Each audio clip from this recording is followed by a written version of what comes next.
awesome And deal. Consumers was like, if we didn't have events to resume. Rachel, Just do it. Sorry. Good evening and welcome to our general session commission meeting of 9:23. We will start off this evening with a prayer followed by Pledge of Allegiance, and the prayer will be led by Pastor Adam Dollar from Evanston Avenue Church. All right, and if you would care to join us, please rise. Thank you for having me. Let's pray. Father, we thank you for this day, and thank you for the city that we get to live and serve in, and just thankful for these leaders here tonight. And so, God, I just lift them up to you, and we just pray for wisdom, God, that you would lead them in decisions that just pursue peace and justice and mercy and renewal, all things that come from you, God. And so, God, we just invite you here this evening that you would lead and guide. And as we pray in our church often, in Muskegon as it is in heaven, God, we just pray that that would be something that's pursued here tonight and that you would take part in that as well. We pray these things in Jesus' name. Amen. Thank you. I pledge allegiance to the flag of the United States of America and to the republic for which it stands, one nation, under God, indivisible, with liberty and justice for all. May I have roll call, please? Commissioner Kilgo, Here.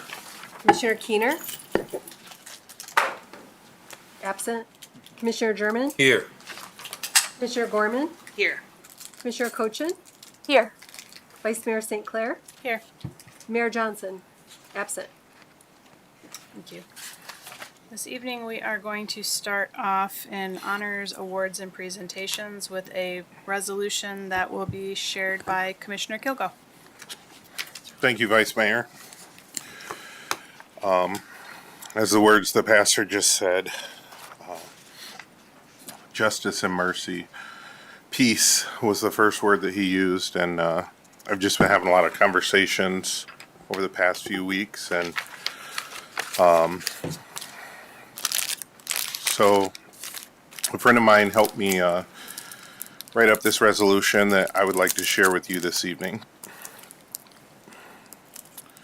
City of Muskegon, resolution against racial profiling. Whereas by proclamation dated September 9th, 2025, the mayor of the city of Muskegon proclaimed the week of September 17th through 23rd, 2025, Constitution Week, in honor of the 238th anniversary of the signing of the Constitution on September 17th, 1778. And whereas by proclamation encourages all citizens to reflect upon the importance of our Constitution and to reaffirm their commitment to the ideals of liberty and justice for all. And whereas on September 7th, 2025, the Supreme Court of the United States in Nomen via Vasquez Permedo reversed a lower court's order that had prohibited federal immigration agents from stopping and questioning people based on their perceived ethnicity alone. And whereas the Supreme Court's decision was not the final ruling in the case, and therefore not the final word on whether federal immigration agents may engage in racial profiling in their attempt to carry out mass deportations. And whereas the Fourth Amendment to the United States Constitution, as interpreted by a long line of Supreme Court precedents, prohibits the government from seizing individuals based solely on factors such as race, ethnicity, that describe a large category of presumably innocent people. And whereas a June 2023 fact sheet from the United States Department of Justice describes racial profiling as the erroneous assumption that an individual of a particular race or ethnicity is likely to be violating the law, and states that America has a moral obligation to prohibit racial profiling. And whereas, in the spirit of Constitution Week, the City of Muskegon hereby reaffirms its commitment to the ideals of liberty and justice for all, and reaffirms its moral opposition to racial profiling in law and immigration enforcement. Now therefore be it resolved that the Muskegon City Commission does hereby pass this resolution, reaffirming its commitment to the ideals of the United States Constitution and reaffirming its moral opposition to racial profiling in law and immigration enforcement. Thank you, Commissioner Kogo. So that we may proceed, would you like to make a motion to adopt this? Yes. I would like to make a motion to adopt the resolution as read. Support. Thank you for that. Is there anyone that would like to comment on this before we vote?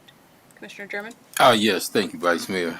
And thank you, Commissioner Kilgo, for bringing this to the commission. As a commissioner and being active in the community, all of us, we have witnessed and seen this type of behavior, which is just ridiculous. The current administration has really disregarded the Constitution in a lot of ways. And I think somebody has to take the initiative. A lot of municipalities are stepping up. And as being a victim of racial profiling myself, I've seen it and I know what it looks like and I know what it feels like, and it's not a good feeling. Amen. And I just want to share that also when we talk about the Constitution, going back to September 17, 1878, I believe that was, or 87, I believe. From my history lessons, I've learned quite a bit. And I know that the Constitution was not written for everyone in America at that time, particularly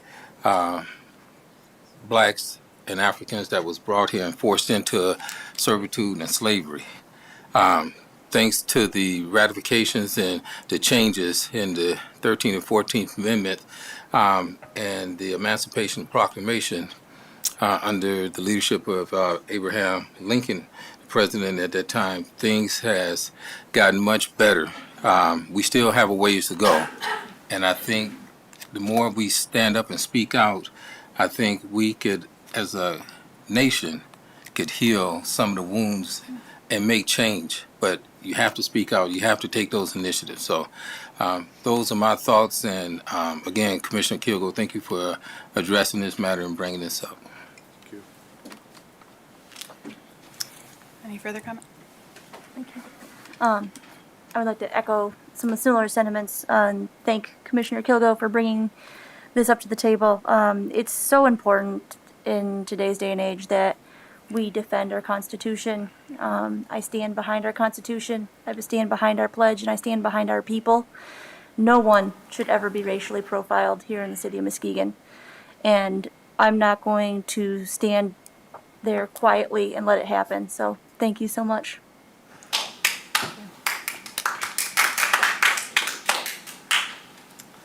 I will also add my gratitude for Commissioner Kilgo for bringing this up. I have the privilege of being a white woman and have not personally experienced being racially profiled, but the two people that I love most in the world are not white women. They are both black men. And I've spent a lot of hours worried about their safety and have a deeper understanding than I had ever anticipated I would about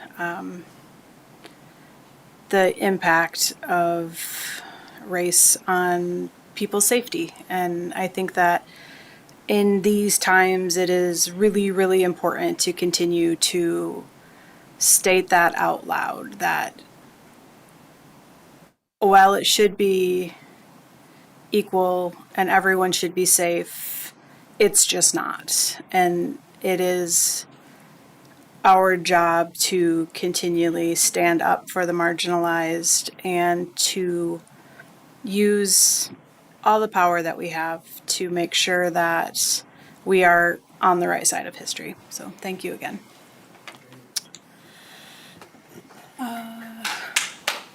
Roll call, please. Commissioner German, Yes. Commissioner Gorman, Yes. Commissioner Cochin, Yes. Vice Mayor St. Clair, Yes. Commissioner Kilgo. Yes. Motion passes. Thank you. All right, next up, we have one public hearing, consolidated annual performance evaluation and report for fiscal year 2024. I think, there we go. Please introduce yourself. Oh, premature. Hello, my name is Sharonda Carson, and I am the Director of Community and Neighborhood Services.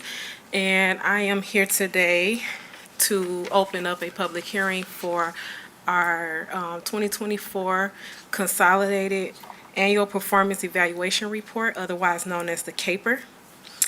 This is our way of communicating with HUD, the citizens of the city of Muskegon, as well as Excuse me.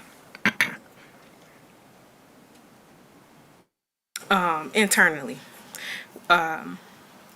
Its purpose is to inform the community of and report out our progress that the city has made with the funds received from CDBG and home.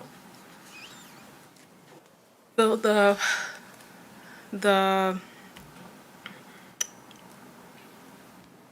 public notice was posted September 9th, and we are accepting comments through September 25th. If anyone wish to give comments, they can give comments via email to cnsmail@shorelinecity.com. Our phone number, if you wish to call in, is 231-724-6717, or you can do so in person at Community and Neighborhood Services Department located in room 202.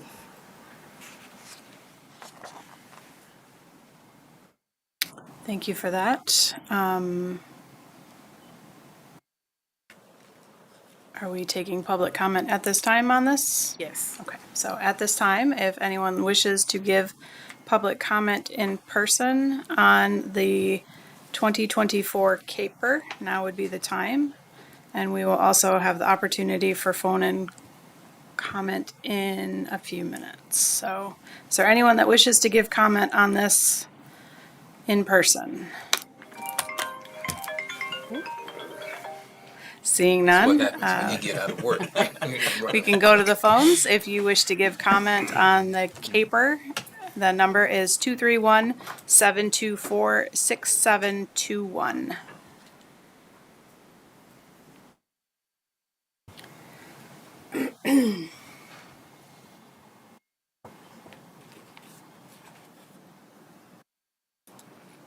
We'll just give that a minute.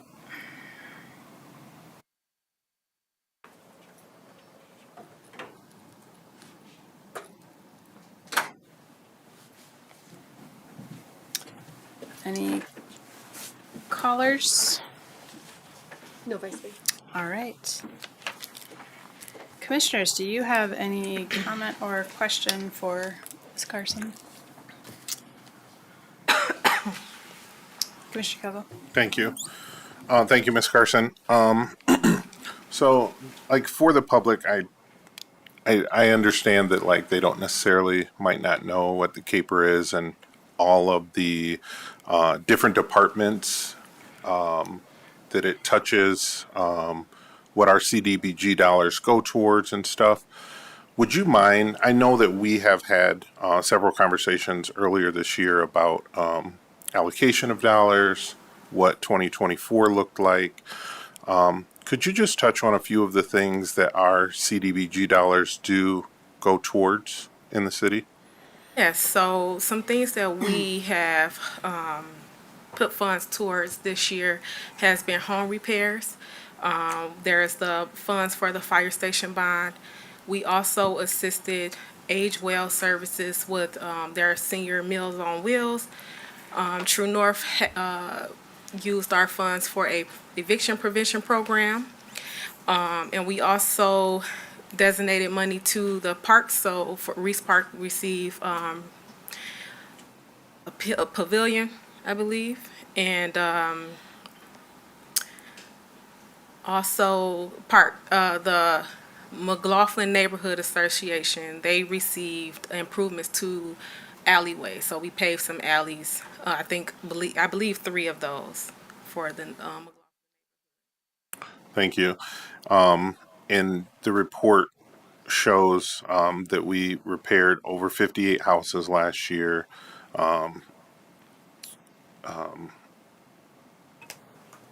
In the majority of the funds from those dollars did go to home repairs.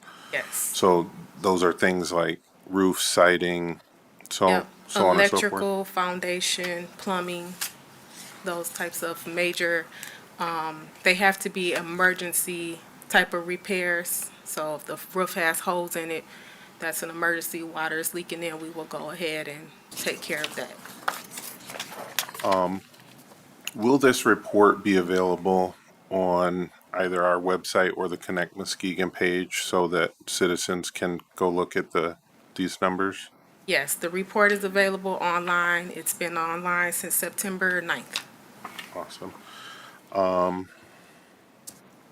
And I know there was some talk earlier in the year, not knowing, it says that our dollars are supposed to go up for the next fiscal year. Do we still anticipate receiving those funds? Do you know for the Yes, we next did fiscal year? receive a increase for the next fiscal year, from last year's dollars. Awesome. Thank you very much. Commissioner German? Yes, thank you, Vice Mayor. Thank you, Director Carlson. Carson. Carson? Carson. No L. Okay, thank you. I stand to be corrected. Thank you. Yeah, a couple of questions was answered. I noticed in the report, and something that's been a concern of mine is how we allocate these dollars and do it demographically. I see that for underserved communities, and particularly Black Americans, there's a 50% of service being service to that community, and also 69% for whites, and then we have Hispanics, 4%. As people migrate to the city, are you finding the demographics to be increasing now and need for services? And as Commissioner Kilgo stated, the increase of funding that will be going to the CDBG grant fund, are we able to service these communities fully? Because I know some of them are being turned away, when they can't get the services and in desperate needs. I've spoke with constituents and some residents there that really need these services. And just to add to that, is there an expense limitation for like foundations that it can exceed before they're actually not serviced or declined? Okay, so there's multiple questions there. Yeah. I'll do my best to Yeah. try to address them all. Well, thank you. So the first question you had is in regards to the data. Exactly. When we look at the data for the last few years, it looks like it stays about constant, around the same numbers. As far as people being turned away, the only reason someone would be turned away is either if they have not a emergency situation or the repair isn't necessary. If they're over income, they'll be turned away. We pretty much try our best to. Our goal is not to turn anybody away. So it has to be more than likely that they either didn't need the repair or they're over income. Some other things are like missing documentation. If they don't send a completed application in, they are turned away. They are advised they can reapply in 6 months. Okay, and that last question, when I talk about the expense of the limitation, exceeding what, just say for instance, if there's a foundation, and roughly maybe about 20 or 15 grand to fix it or 20 grand, have they exceeded the expectation for repairs on that property, or is there a limit?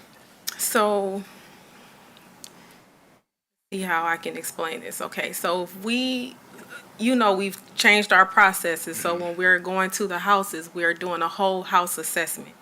So we're looking at any potential hazard that can be found, any emergency repair that the family may need or experience. And we are using all of our dollars. So we're leveraging senior millage, lead, the lead program. We're utilizing our healthy homes to service the family in a whole. So that could very well hike up the price for services.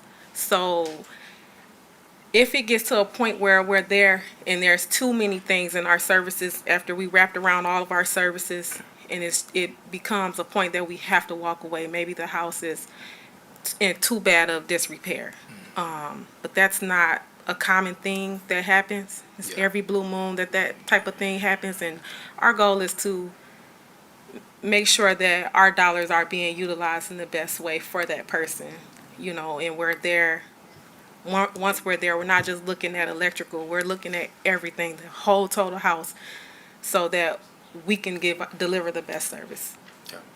Yeah, thank you. And I like the fact that you and your team and how you work are going out and assessing these situations.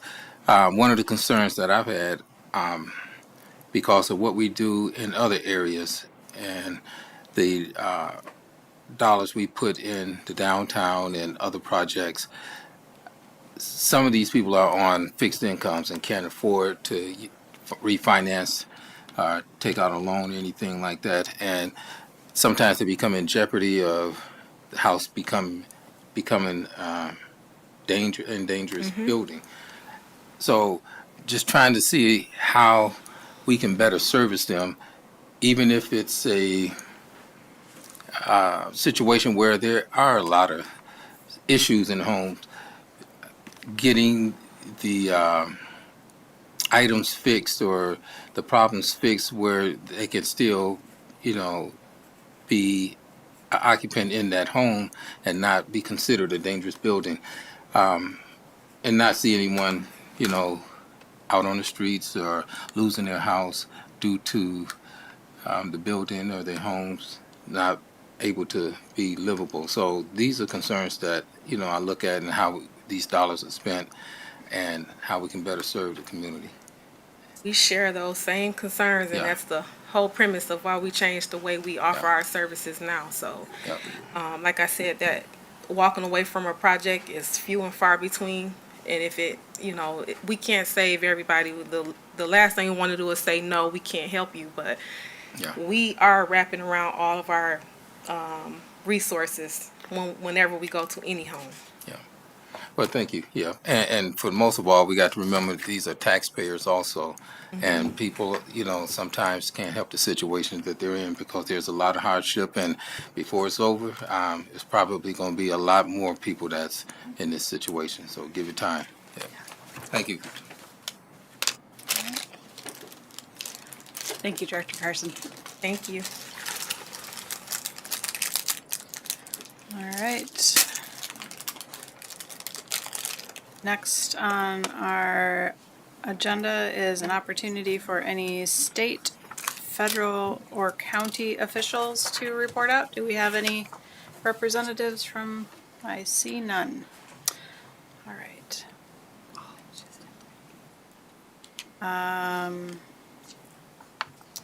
Now is the time for comment on.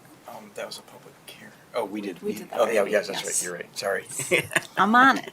You are. I am not, So- apparently. I apologize. They're leading you astray. Yeah. All right. As I was saying, now is the time for public comment on any agenda items. So if you have comment on agenda items, and I don't have any forms currently, so there's no internal comment, so we can go to the phones. If you would like to call and make public comment on agenda items, that number again is 231-724-6721.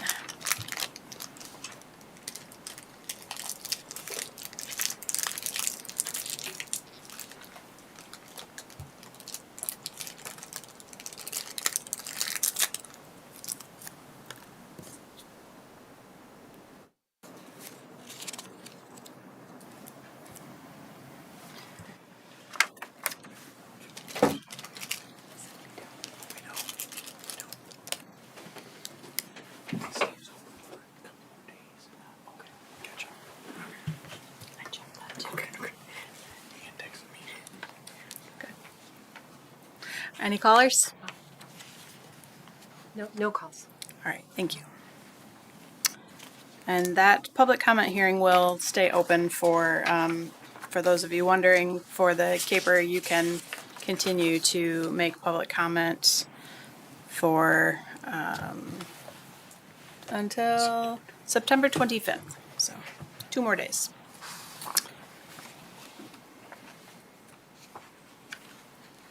All right, commissioners, you have had an opportunity to look over the agenda at this time. Are there any items you wish to pull for further discussion? Commissioner Coco? Yes, item K. Okay. Commissioner Cochin did you have one? Yes, I did, yeah.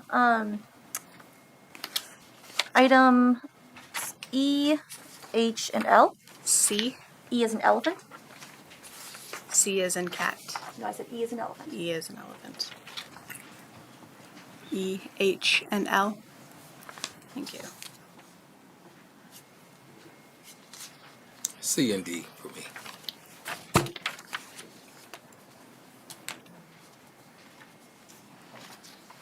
All right.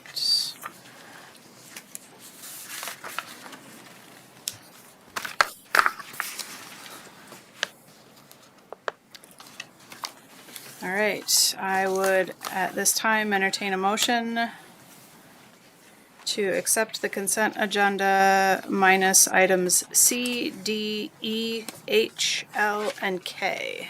So move. Support. Right. Any further discussion? Roll call, please. Commissioner Gorman? Yes. Commissioner Cochin? Yes. Vice Mayor St. Clair? Yes. Commissioner Kilgo? Yes. Commissioner German? Yes. Motion passes. Item C, Commissioner German. Yes. Thank you, Vice Mayor. Let's see. Authorize staff to sell the city-owned vacant lot at 452 Adams to West Michigan Construction Exchange Company, LLC. Support. Thank you. Please introduce yourself and report out on this. I am Sam Poulos. I am the code coordinator for the city of Muskegon. This item C and item D, 452 and 460 Adams, the same developer is going to do these if approved, of course. He has also done the same project at 436 and 446 Adams. He proposes to build a duplex on each lot, and he is voluntarily also building an accessory dwelling unit on each of these, so we'll end up with 12 housing units on that stretch. He unfortunately is not able to be here tonight. He's in Honduras finishing an adoption of his daughter, but I have some information that I am going to share with the commission. He does not sell these units, he keeps them. And like I said, 12 total units on the 4 lots. The duplexes, they're gonna be 2-bedroom, 1 bath, almost 1,000 square feet. They rent for around $1,300. The ADUs will be a smaller square footage, and those will be around $1,100 for the monthly rent. He lives in Grand Rapids currently. He's originally from Hudsonville. He's been building for 26 years and developing for the last 19 years. His company is White Birch Homes and Cottages Incorporated, and he has remodeled and flipped homes in Muskegon over the last 7 years. He has 5 rentals here, 4 units under construction on those first 2 lots that I mentioned. And he has rentals throughout Michigan, 17 units. He did 17 units in Holton that he says that the town of Holton is very thankful for. And that he really loves this area, and he hopes to continue to build here. Thank you. Commissioners, do we have any questions for staff at this time? Yes, thank you for that report. We're talking about Mr. Dusendine, right? No, Are we not talking about Mr. Dusendine? Who are we no. talking about here? Dave Reiskamp. Rice Camp, okay. All right. These homes are going up so fast in the community, it's hard to keep up with them. I just kind of wanted to get some specs of what is expected to be, developed on these properties, because I'm going to get those questions from people in the community. And for both lots, we're looking at duplexes, Correct. if I heard you correctly. And an accessory dwelling unit in addition to a duplex. Okay. Okay, that's all I have. Yeah. Any other questions on this agenda item? All right. Roll call, please. Commissioner Cochin, Yes. Vice Mayor St. Clair, Yes. Commissioner Kilgo, Yes. Commissioner German, Yes. Commissioner Gorman. Yes. Motion passes. Thank you. And then agenda item D, I believe, is the same. Same thing, yeah. So we will have to have that motion as well, please. If I make the motions, I don't have any questions, but I authorize staff to sell city-owned vacant lot at 460 Adams to West Michigan Construction Exchange Company, LLC. Support. All right. Is there any unanswered questions yet for staff on this? All right. Thank you. All right. Roll call, please. Vice Mayor St. Clair, Yes. Commissioner Kilgo, Yes. Commissioner German, Yes. Commissioner Gorman, Yes. Commissioner Cochin. Yes. Motion passes. Thank you. Agenda item E. Commissioner Cochin. I move to approve the one-time $5,000 employment retainer bonus for all eligible sworn officers of the Muskegon Police Department. Support. Thank you. Good evening, sir. Can you introduce yourself and report out on this? Hi, good evening, Public Safety Director Tim Kozel. Thank you for pulling this. It's an opportunity for me to be able to have some time in front of the dais to be able to talk to you a little bit about why we have this presented to you today. The biggest thing that we look at is we're trying to look at investing in our team here at the police department. As you all know, when we spent the time months ago, we looked at the focus areas that you as a commission wanted to have. And one of those, the second one actually was investing in our community and the overall safety of our community. One of those is our police department. Since I've been here for 3 years, our staffing levels has gone from 71 to a current level of around 65, and we should probably be down to around 64 after 12 hours. So we're working hard to try to recruit, but we also need to look at the retaining of our officers. Our officers have a myriad of areas that they look at when they're looking at employment and sustainability within a police department. One of those areas that they look at is the overall pay that they receive. So, and one of those efforts is how can we make that more advantageous for us as a department, as a city, to have our fine men and women that we have on our police department stay with us. One of the things that we've done, as everybody knows, is that we appreciate the investment that the city has done in our build out of our first floor, what we're going to unveil here in a couple weeks. We have a brand new drone program that has been very, very successful where other departments utilize us. We're trying to do a lot of things to keep our team here. But again, I need to check off that box on the value that we put towards that. We currently are around $3 to $5 lower than a lot of departments that are comparative to us. You might ask me, what are you talking about as comparative? When we start doing negotiations with The police officers union, you start looking at overall SEV and the size of the cities as comparative. To me, we have to look at who we're competing with. We're competing with the Grand Rapids, the Kent counties, the Ottawa counties now, because those are the areas that our officers are leaving and going to for more pay and more things to be able to do. So we've had a lot of discussions internally. I have a lot of discussions with the city manager about things that we can do. One of the things that I noticed is because we're allotted 71 officers right now, and we're currently around 65, that there's a little bit of a gap there in the amount of money that we have available to fund the officers that we don't actually have here. So I had a opportunity to present a retention bonus for our officer group. Other departments are doing this. Other departments are doing this in a lot larger scale. Kentwood just did this within the last year, maybe a little over a year, and they invested for their top officers, 30 grand into their officers to stay. And then it went down to a one-year officer, they were getting 22 grand. So you can imagine for the department of their size, which is sort of like ours, that was a large time investment they did in their men and women. From the money that I felt that we had available and working with our finance department, I felt that we could do a $5,000 per officer retention bonus for them. I felt that also I wanted to do it in 2 different installments. We did a one-time installment of $5,000 within 1 month. That will be forgotten. So I said, let's do it in 2 different installments. Our first planned installment, as you see in your packet, would be the second pay period in October. Then there'll be an 8-month, I'll say, tail attached to that. So if the officer leaves in that 8 months, there'll be a little bit of money that will be taken back on their last paycheck to make up for it.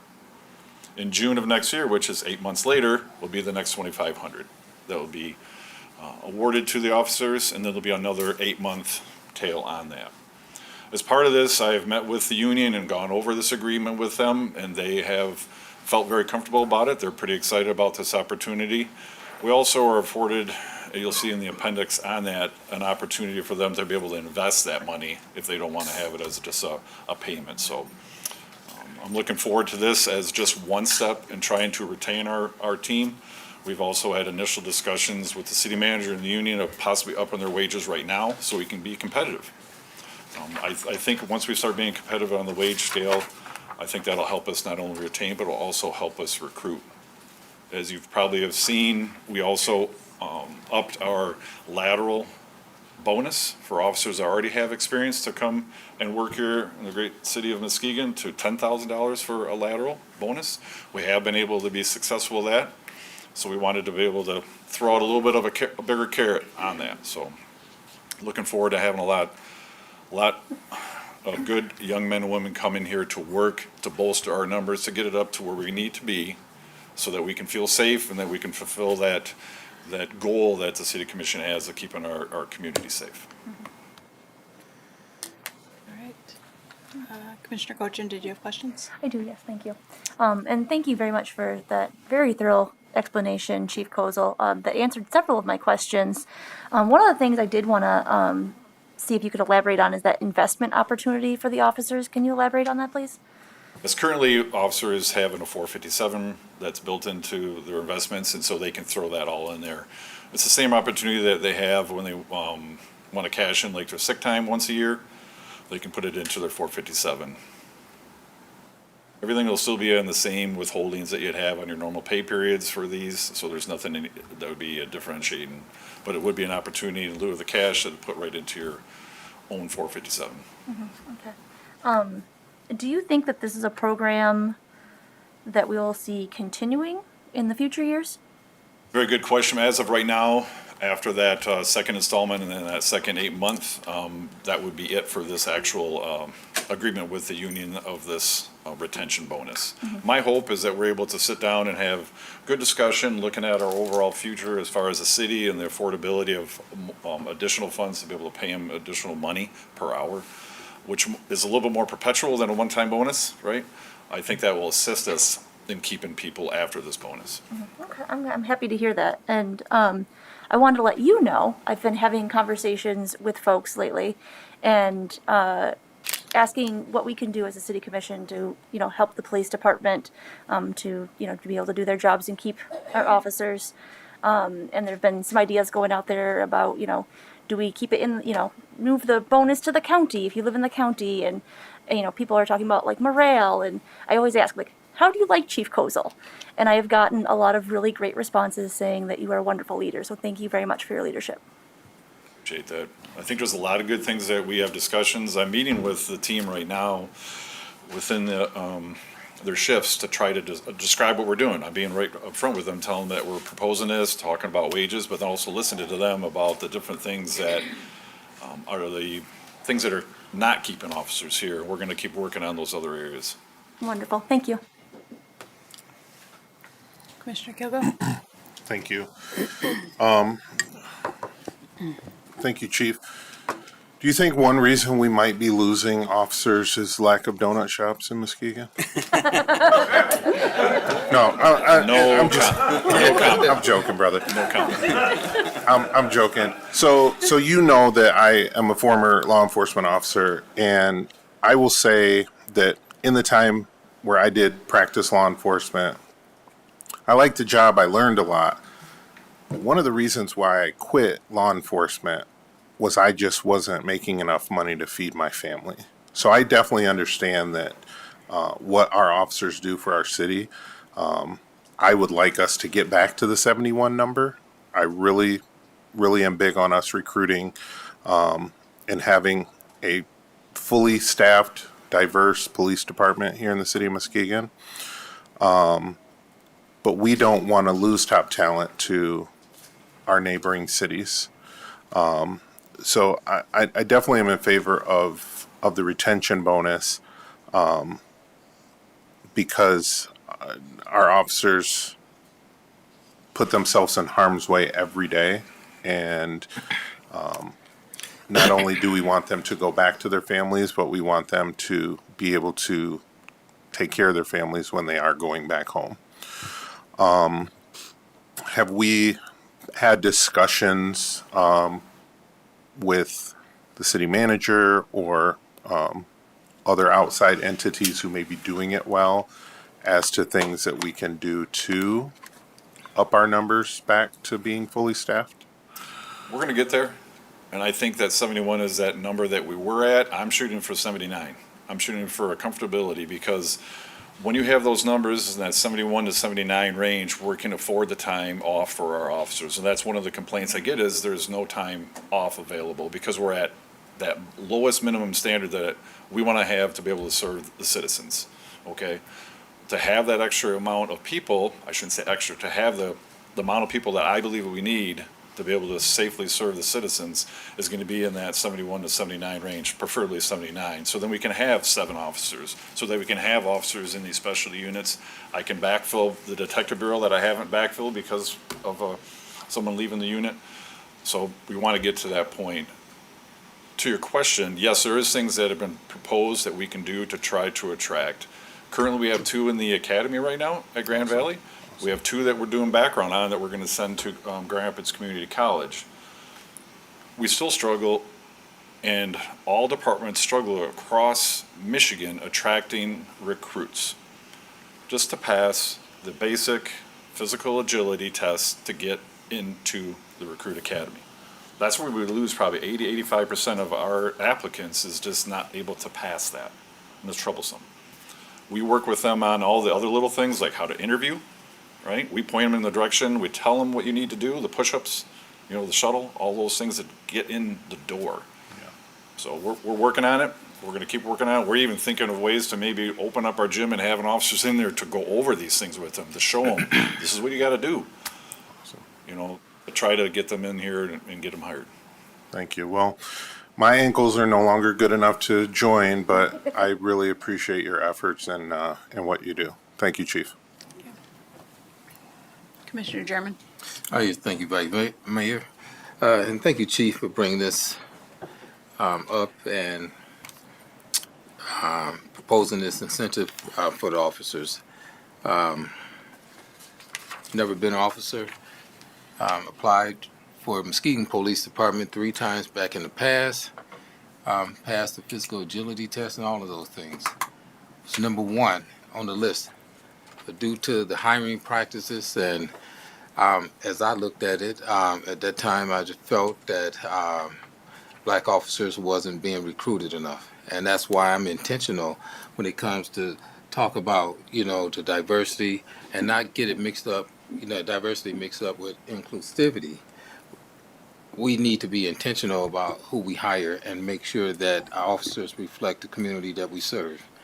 I'm pro-union, support the police department in every way that I can. And I think about the safety that our firefighters and police officers do and put your lives on the line when you go out there and you have families. People don't understand sometimes, you guys are human, just like we are. And anything that I could do to support the police department to have the necessary needs to do the job better, to make sure that when you go out and do your job, you feel comfortable and not, remorseful because I'm not getting paid enough and things like that. It can be a stressful job, so looking at the opportunity to support, I'm in favor of it. You have my support on this. I just wish we could do more because you guys, to be honest, you don't get paid enough. And putting your life on the line like that, I think, this could be a start to more initiatives. And then also, I'll just bring this up and close out because I can relate to what you're saying that it's hard to keep officers here because they move on as an educator. I work at Muskegon Community College for the last 20 years. I would hire work study students, some of them go into the criminal justice field. And I've even sent some here to Muskegon. And part of the issue is that once they come out of the academy, you got Grand Rapids, like you said, calling them, and I've had them come to me and ask me, Commissioner, what should I do? I said, well, you have to look out for your future and your family, and you have to make that decision.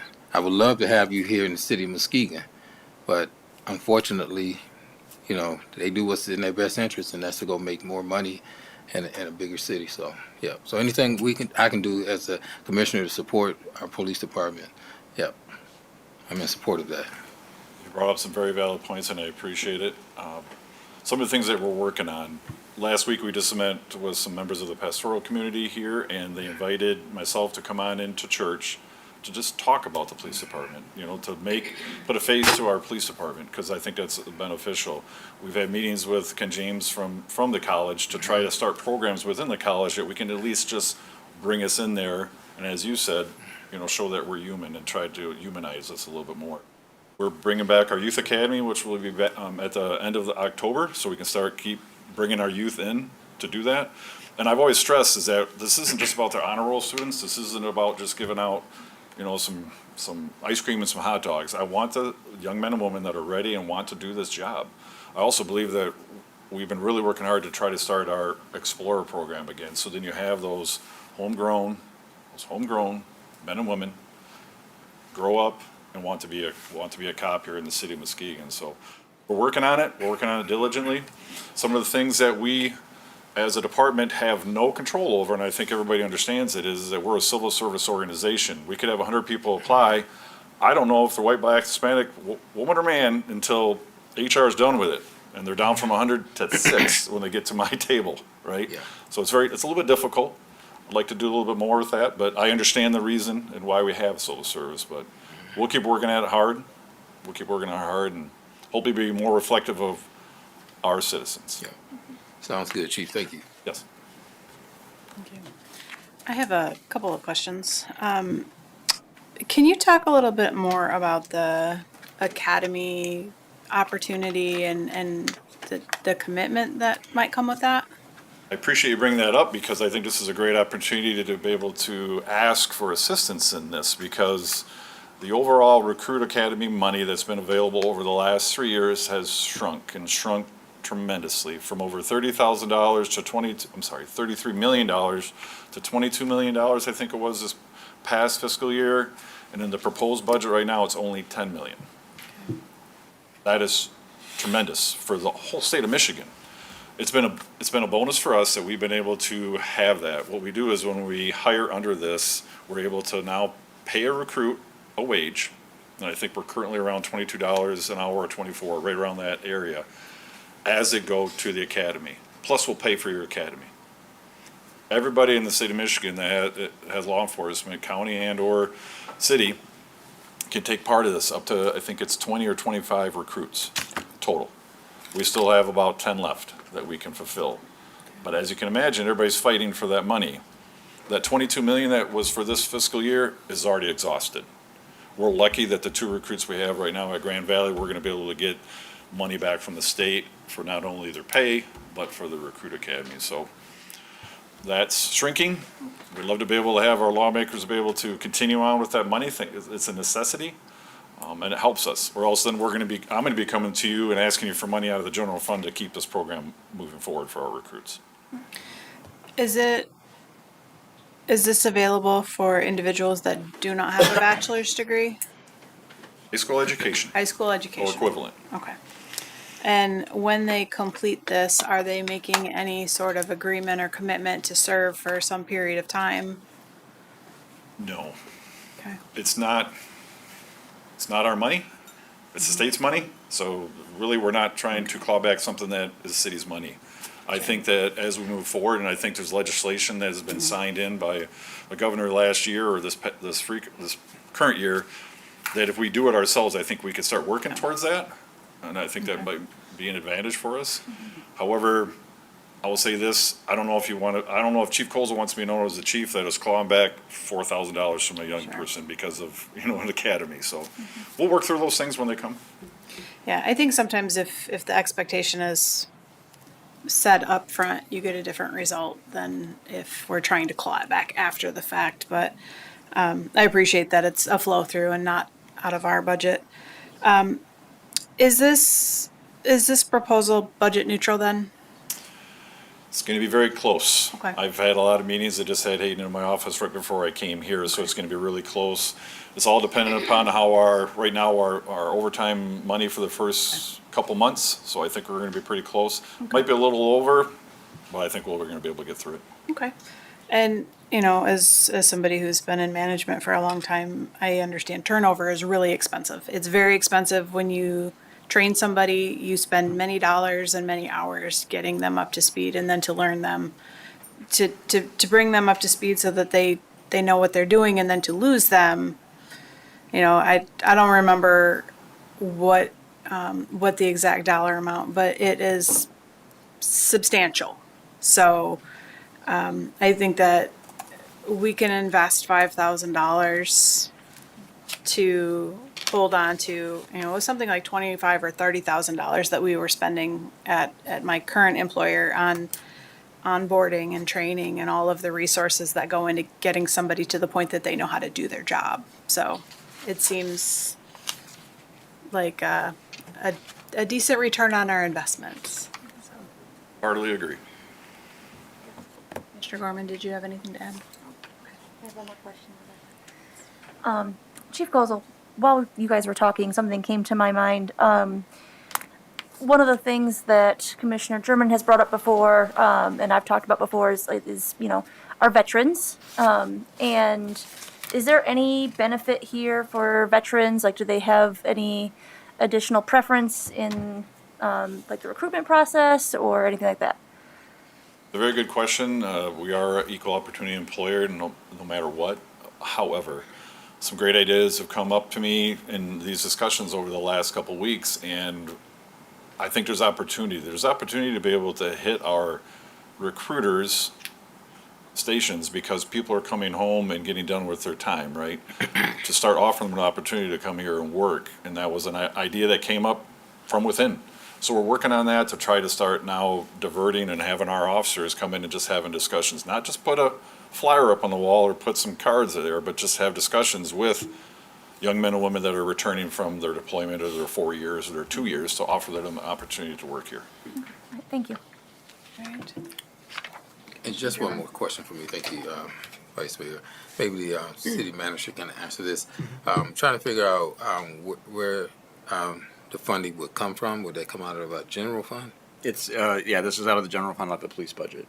Okay, Yeah. okay. So as the director was pointing out, because we're budgeted for 71 officers, there's a gap there. Okay. And that's where we're funding that Right, from. so we not currently have 65 officers, right?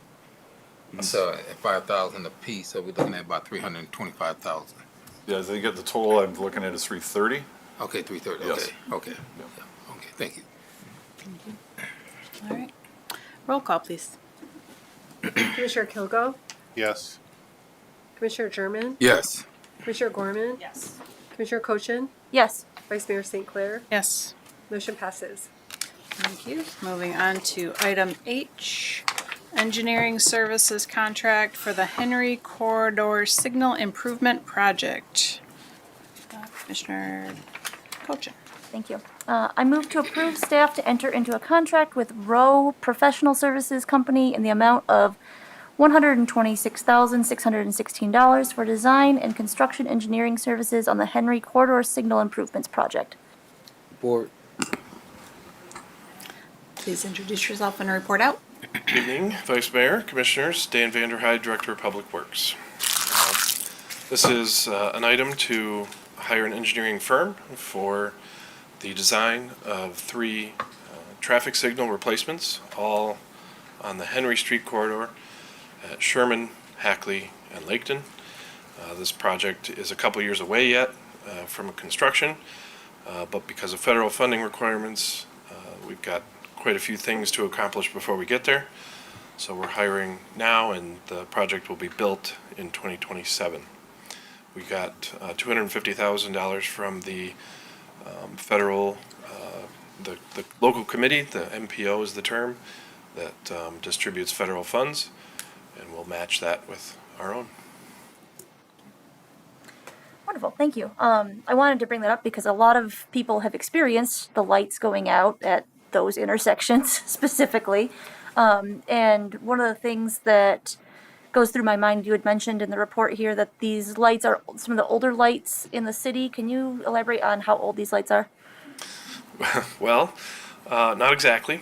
Unfortunately, we don't have perfect records in that regard, but it's fair to say that they're at least 20 years old, which is pretty much the expected life of a signal, so they have reached and almost certainly exceeded the expected lifespan. Okay, thank you. And as somebody who lives in this area, that's my ward. We really appreciate you guys replacing those lights. Any further questions for staff on this? All right, thank you. Roll call, please. Commissioner Kilgo, Yes. Commissioner German, Yeah, excuse me, yes. Commissioner Gorman, Yes. Commissioner Cochin, Yes. Vice Mayor St. Clair. Yes. Motion passes. Thank you. Next agenda item is K. Thank you. I'm out of order. Thank you, Madam Vice Mayor. I move to approve the purchase of a new fire marshal truck from Gorno Ford for $59,690. Support. Thank you. And this is under Public Works, so. Dan Vanderhyde, Director of Public Works, back again. This is a after-the-fact approval that we are coming for. Explain exactly how we got there. So the battalion chief truck, which is a twin of the existing fire marshal truck, was involved in an accident. We moved quickly to identify a vehicle and replace that vehicle, and then due to operational concerns, the Public Safety Department has chosen to switch the battalion chief and fire marshal trucks. So the battalion chief was the one that got involved in the accident. They will be getting the fire marshal's current truck, and the fire marshal will actually be getting the new truck. Truck is the first hybrid that will be in the city's fleet. So we're excited to try that. We've got a certified hybrid mechanic on staff, and we think this is a good option, a good vehicle to engage in hybrid purchase, and so we're bringing it to approval. Again, the vehicle has already been. Thank you. Commissioner Kilgo? Thank you. Thank you for that, Director. One of the reasons why I did pull this is we did have a sustainable energy event at Pure Marquette this weekend, and the mayor was there, and he spoke about how the city is purchasing environmentally conscious vehicles moving forward, and I couldn't see the purchase agreement in here, so I mean, I used to also be in the car business. I couldn't see what kind of vehicle it is, so I'm very glad to hear that it's at least a hybrid, being a truck. Do you know, I know on consent agenda, we already passed the water and construction trucks, but as far as like future vehicles that we're purchasing, do you know that it is the city's interest to buy hybrid and fully electric vehicles moving forward? We are always going to evaluate it in every purchase that we make. That's one of the things that the climate action plan that the commission recently adopted holds us accountable to. I don't know that I can say in any given future purchase we will do one thing or another. It's definitely going to depend on the needs of the vehicle. And actually those water and construction trucks are a good example. Those are traditional combustion engine vehicles, gas-powered vehicles. No major vehicle manufacturer currently has a heavy-duty truck on the market that is even hybrid, let alone electric. So that's not an option in those cases. But in certain other cases, you know, essentially from a vehicle like this, a half-ton pickup truck and below, there is almost always a hybrid and in some cases an electric vehicle available. And we'll always evaluate it with an eye towards sustainability and economic, sustainability. Thank you. One last question. Can this fire truck put out the dumpster fire the tigers have been going through lately? Okay. Unfortunately, it's not that cool, but All right. yeah. It's bad. I'm just saying. Thank you.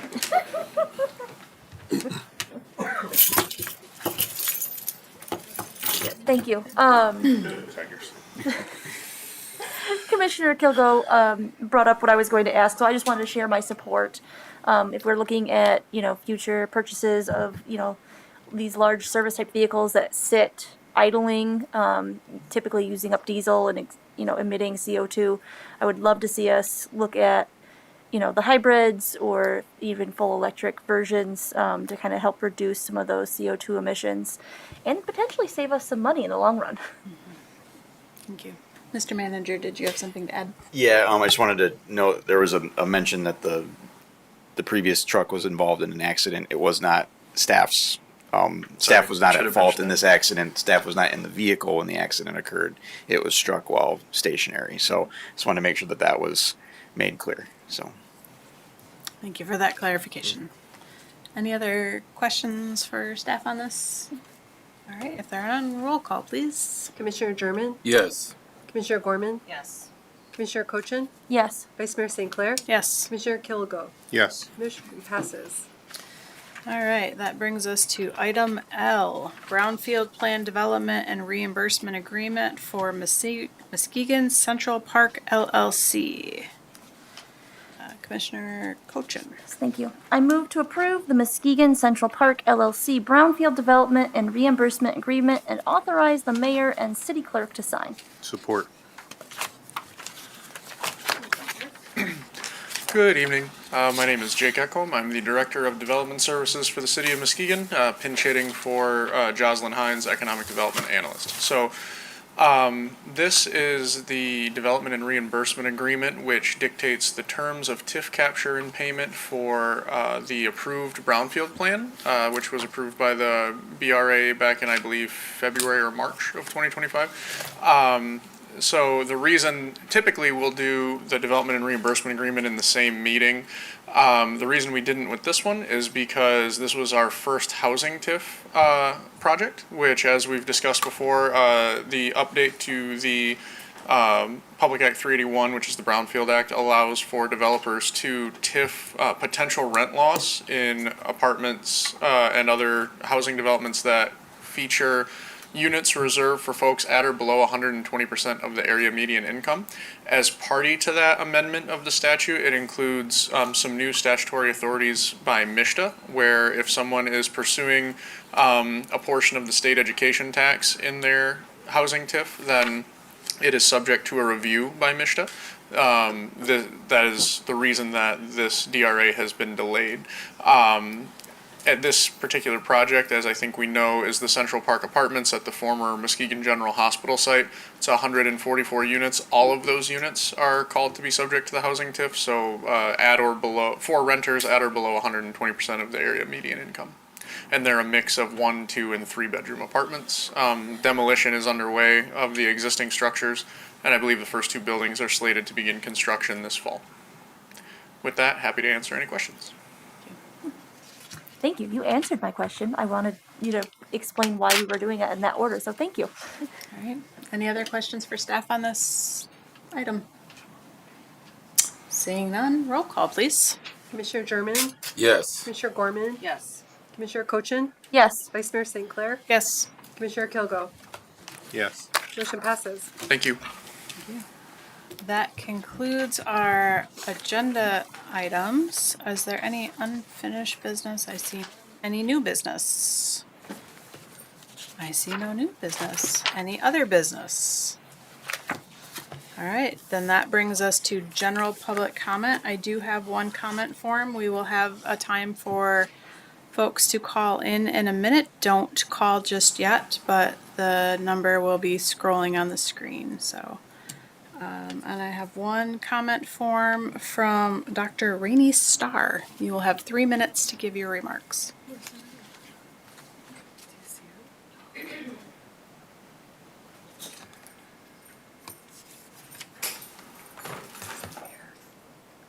Well, on September 19th, we had an awesome ribbon cutting, and many of you guys weren't able to make it because you all had other engagements, but also Senator John Bumstead sent us a lovely letter saying, "Dear Open Gates of Grace, I would like to extend my heartfelt congratulations to Open Gates of Grace on the upcoming ribbon cutting.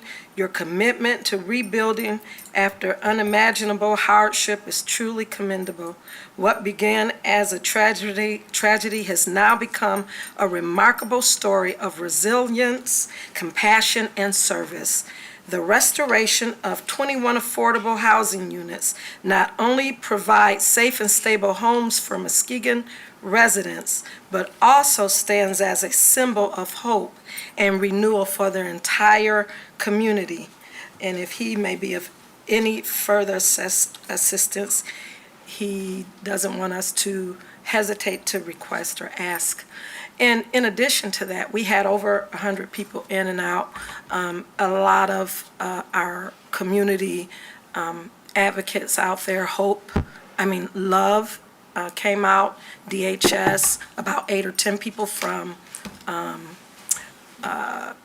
Health West and the Mission as well. So the community needs this price point. And we're going to continue to move forward with providing affordable housing. But with that in mind, I had gotten so busy that day, I wasn't able to provide the awards. So I know this, hopefully I can do it in a minute and a half. But one of the awards that I would like to give is to the City of Muskegon for providing us with a $100,000 grant. Had it not been for you guys who believed in us and took the opportunity to do that. And I tell you, this city manager, he knows I love him to death. He is a doll. He pushed it forward, moved forward, made sure that happened. And I appreciate that, and I would like to first give this certificate of appreciation to the city manager, City Manager Jonathan Seifert.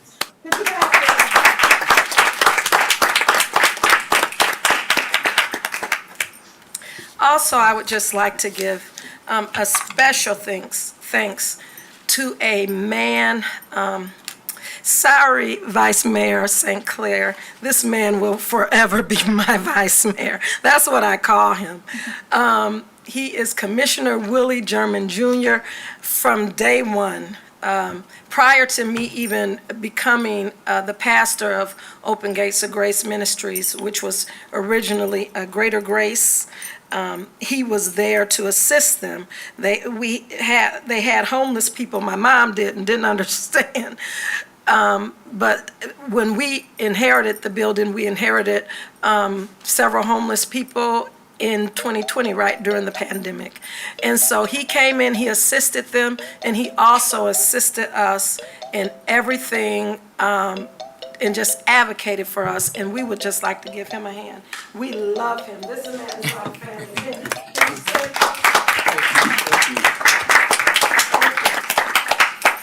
And then last but not least, I tell you, this little lady is such a doll. She is a sweetheart.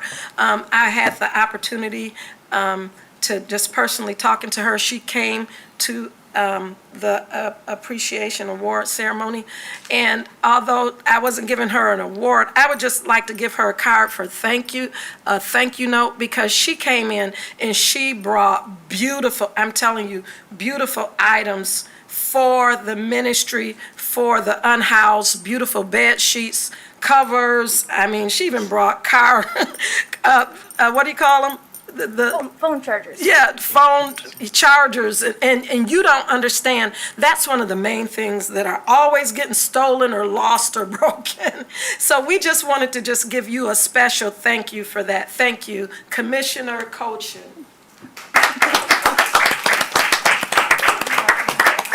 Thank you. But I just wanted to, and that now concludes my appreciation for you guys. I love you all. Here's a letter if you guys would like to see it, from Senator Bumstead, who supports us as well.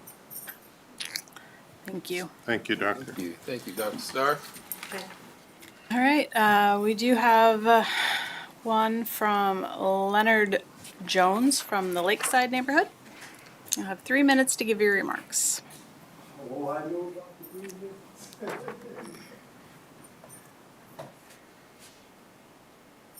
Good evening, good afternoon.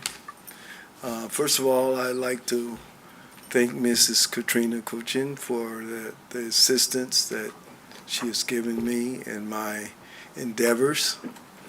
And I just would like to say something. At 69 years old, I heard about police profiling. I also used to be into law enforcement many, many years ago. I was a deputy sheriff Marine for the county of Muskegon. Great job, boat, everything that, enjoyed it. But I did not want to become a full-time officer because my thought of being a policeman, as I grew up out at Reese Puffer, I was varsity football captain and all that. My thought of the police was to protect and serve. That's why I wanted to become a policeman, because they're the good guys. They were the guys that would help you out when you get in trouble, take you home to meet your mother instead of taking you to jail. I wish they had taken me to jail instead of taking me to see my mom. And I would rather went to jail. But they do have a hard job. Now, me as a senior citizen now at 69, we just had our 50th year reunion at Reese Puffer. I'm trying not to go to 3 minutes. I'm going to try to get to the point. I've been having some issues out in Lakeside. I've had a guy come into my yard armed, unbuckled, ready to draw down on me. I've had issues with being called nigger when I moved first out there, but the thankful, after 35 years, they did vote for me, quite a few people, when I ran for drain commissioner in 2010 against Mr. David Fisher, who became my golf partner. But I'm not going to try to go over the 3 minutes, but there's a lot I would like to say. I would like to thank the chief for taking the time out with me to bring concerns to him about my issues living out in Lakeside.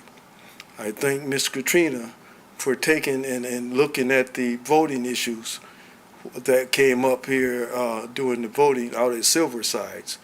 I'm supposed to go Mrs. Slocum got in at the representative, and Mrs. They sent me this, Sholton. I'm going to go over to Grand Rapids to meet with them, but I can't bring any electronic devices in with me. But I have a story to tell, and it's very serious because police have a hard job.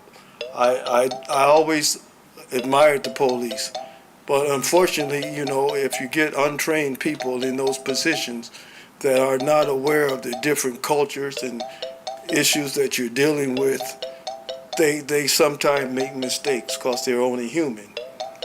But the thing is, it causes me great pain when I tell them about some issues with AI and my television, and you know, that I'm having DirecTV and AT&T issues, and the Attorney General, she sent me some paperwork that I got to fill out, because this is real. This is happening to individuals. And I got rid of my computers. I retired from Consumers Energy after 33 years, and I had to sue them to get my pension. But you know, God bless me, and I'm living well, following the rules, the laws. But we have an issue in Muskegon. We're trying to displace minorities and people that don't have money, and not just minorities, but people that look like my grandchildren, great-grandchildren with blonde hair, because they don't have any money.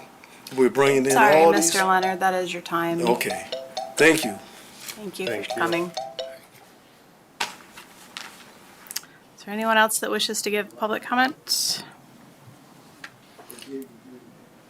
All right. You have the opportunity to make phone-in comment at this time. That number is 231-724-6721. Okay, and we do have a call. Okay, please turn down your background noise and announce your name and the neighborhood you're calling from. Hi, this is Ann Vandermolen, and I'm calling from 3194 Roosevelt Road. Thank you, Ann. Go ahead, please. Okay, I believe the people who I called CPS on and people who want to get me back for writing that police report on Tracy have colluded to try to get me back. I believe many of my devices have been hacked, and it scares me to think of how bad they want to get me back, because it legitimizes my worries about the children that I called CPS for. I hope to God they are safe. I am not suicidal. Anyone who is mad at me for having PTSD should really be mad at the woman who took her eyes off the child the day that I had to jump in the Mona Lake Channel and save him 25 years ago, and she didn't even help by calling 911 for us. If I had broken an ankle, the child and myself would have drowned. I love my mother with all my heart. She's gotten mad at me in the past. I've gotten mad at her. I believe people are showing images, illegal images of me. People that want to get me back for calling CPS on the children, people that want to get me back for writing that police report on Tracy Lorenz. It's got to stop. All of this has got to stop. I am not suicidal. It's scary to me that a certain medical person said I was. I am not perfect. I lost my baby, and my battle, my journey with PTSD and depression has not been easy.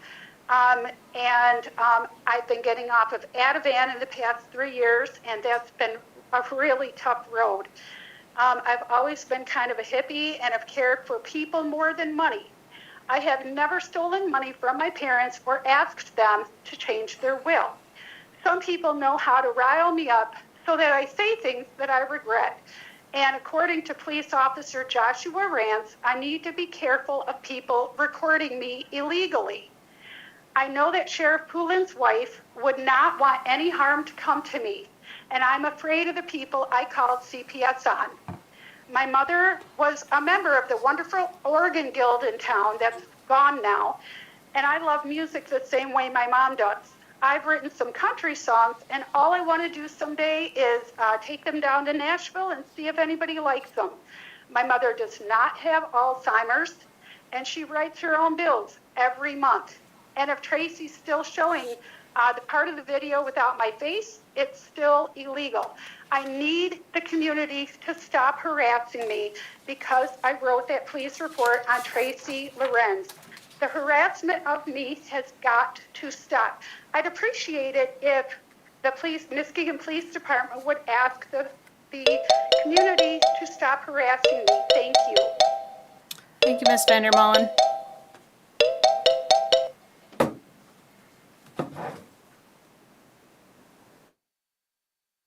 Are there any other callers? No, Vice Mayor. Okay. With that, I would entertain a motion to adjourn. So moved. Support. Oh, you do have, Oh, do you want to take it? we haven't voted yet, so.